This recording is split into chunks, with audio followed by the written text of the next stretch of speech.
أنا العبد الذي كسب الذنوب وصدته الأماني أن يتوب.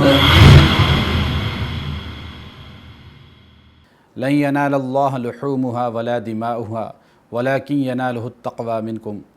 اللہ رب العزت نے یہ شرف عطا کیا ہے کہ قربانی کے جتنے بال ہوتے ہیں جانور کے، ان تمام بالوں کے باقدر نیکیاں قربانی کرنے والے کے نامہ اعمال میں لکھ دی جاتی ہیں. اور فرمایا کہ جب یہ خون بہتا ہے، جب جانور کا خون بہتا ہے تو اللہ رب العزت اس جانور کے خون کی برکت سے قربانی کرنے والے کی مغفرت کر دیتے ہیں. اور پھر فرمایا نبی علیہ الصلاۃ والسلام نے کہ اللہ رب العزت قرآن پاک میں فرماتے ہیں کہ تمہارا جانور کا خون، تمہارے جانور کا گوشت اللہ کے پاس نہیں پہنچتا، تمہارے دل کی نیت اللہ کے پاس پہنچتی ہے، تمہارا تقوی اللہ کے پاس پہنچتا ہے کہ تم نے قربانی نمود و نمائش کے لیے کی، تم نے قربانی لوگوں کو دکھلانے کے لیے کی، یا قربانی اللہ کے لیے کی. اس لیے قربانی اللہ کے لیے کی جائے. اور اپنے مردوں کے لیے، اپنے مرحومین کے ایصال ثواب کے لیے بھی قربانی کی جا سکتی ہے. چاہے تو بکرا لے کر ذبح کریں،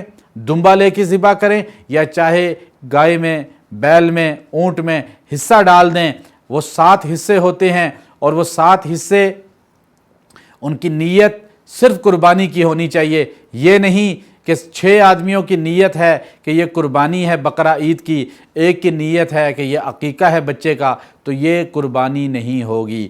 اس میں عقیدہ بھی ساروں کا صحیح ہونا چاہیے، صحیح العقیدہ ہونے چاہیے، رزق حلال ہونا چاہیے. اگر ایک آدمی کا رزق بھی حرام ہے تو 6 کی قربانی بھی ضائع ہو جائے گی. اس لیے بڑے جانور میں 7 آدمی شامل ہو سکتے ہیں، اور چھوٹا جانور ہے تو بکرا ہے، دمبا ہے تو اس میں ایک ہی شخص ہوگا، ایک ہی حصہ تصور کیا جائے گا. اور 3 دن تک قربانی ہو سکتی ہے. عید الاضحیٰ کے دن اشراق کے بعد سے لے کر جو ہے 11 اور 12ویں کی غروب تک جو ہے، 12 ذی الحجہ کی غروب تک جو ہے قربانی کر سکتے ہیں. لیکن افضل یہ ہے کہ پہلے دن قربانی کی جائے، اور قربانی اپنے ہاتھ سے کرنا سب سے افضل ہے. اور قربانی والے دن اپنے ہی ہاتھ سے کیے ہوئے ذبح جانور کا گوشت سے ناشتہ کرنا سب سے افضل ہے. لیکن اگر خود ذبح نہیں کر سکتا تو کم از کم قربانی کرتے ہوئے اپنے آپ کو وہاں پہ موجود رکھے اور اپنے سامنے قربانی کرائے.